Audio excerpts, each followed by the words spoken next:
Hello everyone, welcome to Inconvenient Truth. I'm your host, Jennifer Zeng.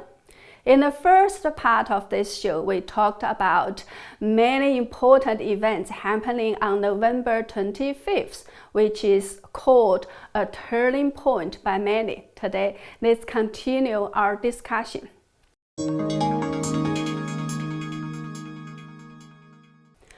One day before Thanksgiving, also on November 25th, President Trump announced that it is my great honor to announce that General Michael T. Flynn has been granted a full pardon. Congratulations to General Flynn and his wonderful family. I know you will now have a truly fantastic Thanksgiving. General Flynn published a personal statement on Thanksgiving Day and said that never again should any family or individual be so viciously targeted, maligned, smeared, and threatened. Such has been the experience of my family and I.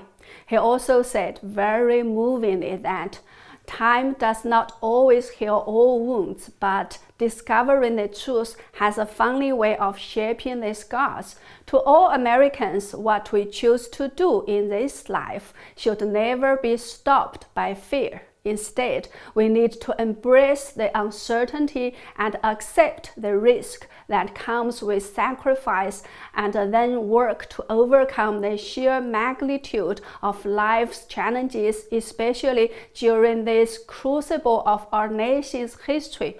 Our very survival as a nation is at stake. Why do I choose to talk about this issue? You may or may not know that General Flynn was chosen by President Trump to be his national security advisor back in 2017, but only survived in this position for 22 days.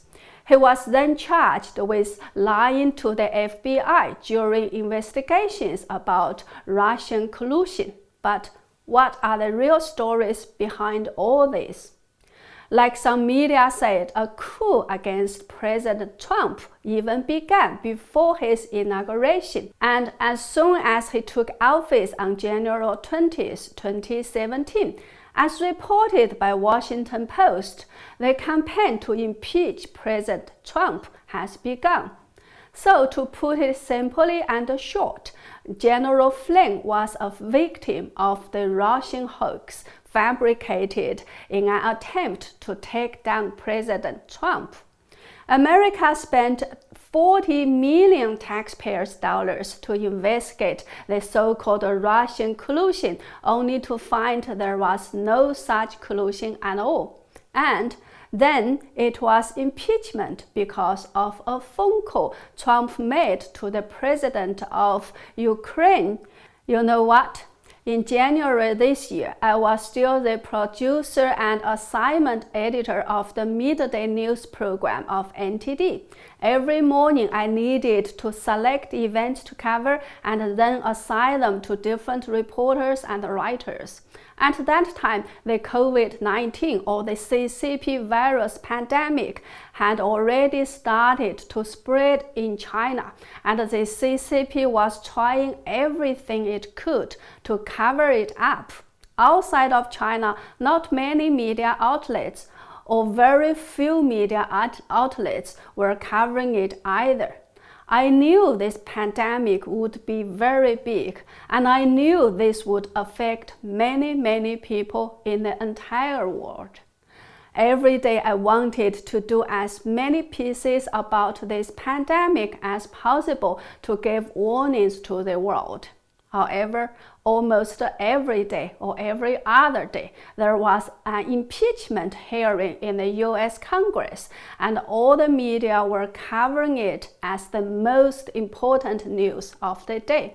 As a media outlet based in the US, if we choose not to cover it at all, people might think that we were strange.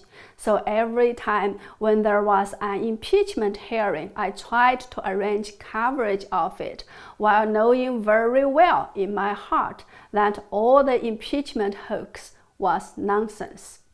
In the meantime, because of all our attention was given to this impeachment nonsense, the real important issue, the pandemic, was ignored or gravely undercovered. So, most of the time, I had to use my personal account to tweet as much information possible about this virus as possible. If you look for my tweets back in January, you'll know what I'm talking about. My heart really pained me when seeing that all the media's intention, the nation as well as the politicians, were fixated on this impeachment hoax, when we could have prepared ourselves much better and earlier for this deadly virus.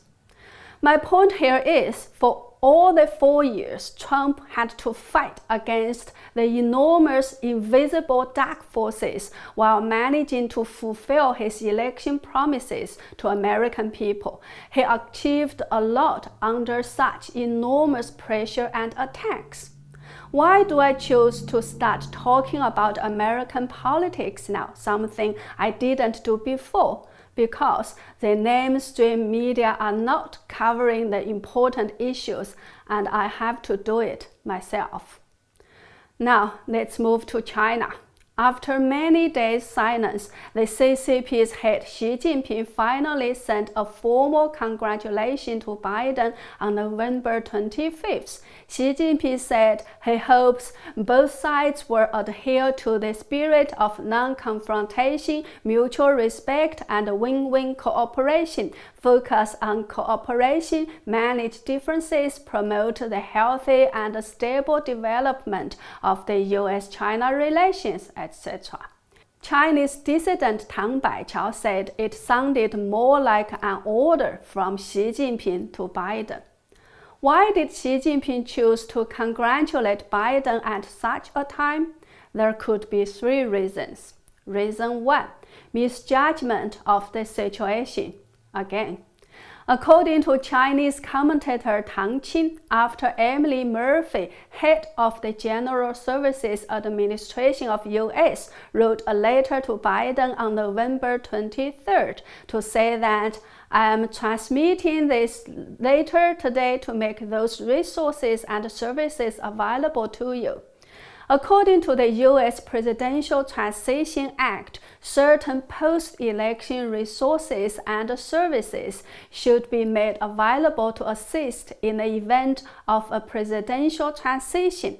So Murphy was doing this job. In the meantime, she also said that she made this decision on her own. I did not receive any direction to deny my determination. I did, however, receive threats online, by phone, and by mail directed at my safety, my family, my staff, and even my pets, in an effort to coerce me into making this determination prematurely. She also said that there was no clear instruction or standards as when to start to offer these kinds of resources and services when there are legal challenges and incomplete counts regarding the presidential election. So, I strongly urge Congress to consider amendments to the act. She also said in the letter that GSA does not dictate the outcome of the legal disputes or recounts. Anyway, after she sent this letter, CNN published a report titled "First on CNN, Key Government Agency Acknowledge Biden's Win and Begins Formal Transition." The report says the General Services Administration has informed President-elect Joe Biden that Trump administration is ready to begin the formal transition process, according to a letter from Administrator Amy Murphy sent Monday afternoon and obtained by CNN. AP then published a report titled "U.S. Agency Asserts Biden as Winner, Let's Transition Begin." Many Chinese language media immediately translated this report and said that Trump had conceded and Biden was confirmed as the winner. I guess none of these media outlets have done their due diligence by checking what Trump had said or what the full picture of the election was, so their reports only gave out part of the facts or purposely selected and twisted the facts to serve their own agendas, thus heavily misleading or even deceiving their readers. After tweeting that, I'm recommending that Emily and her team to do what needs to be done with regard to initial protocols and have told my team to do the same. President Trump also tweeted that what does GSA being allowed to preliminarily work with the Dems have to do with continuing to pursue our various cases on what will go down as the most corrupt election in American history? We are moving full speed ahead. We'll never concede to fake ballots and dominion. President Trump tweeted again on November 24th that remember, the GSA has been terrific and Amy Murphy has done a great job, but the GSA does not determine who the next president of the United States will be. So I'm saying all this to show you how fake news media are creating fake news these days, and it is so easy to fall into their traps. Anyway, Tang Qin said that Xi Jinping was also misled by these fake news reports into believing that Trump had conceded and Biden had become the official winner, so that's why he sent his late-coming congratulations.